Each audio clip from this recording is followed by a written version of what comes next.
நாங்கள் எங்கே வந்திருக்கோன்னா ஜிஆர்டிக்கு நகை வாங்குறதுக்குள்ள யாழ்மொழிக்கு வந்து தோடு போடுறதுக்காக. யாழ்மொழி ஆல்ரெடி தோடு போட்டிருப்பாங்க.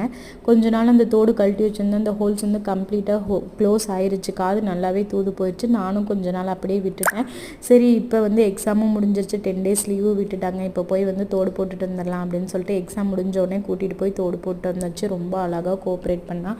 ஒரு பக்கம் காது குத்துறப்ப வந்து அழுகவே இல்லை. இந்த பக்கம் வந்து குத்துறப்ப லைட்டாக அது உள்ளே போகலன்னு சொல்லிட்டு கொஞ்சம் ப்ரெஸ் பண்ணாங்க. அப்போ மட்டும்தான் கொஞ்சம் அழுதாங்க. அதுக்கப்புறம் நார்மல் ஆகிட்டாங்க.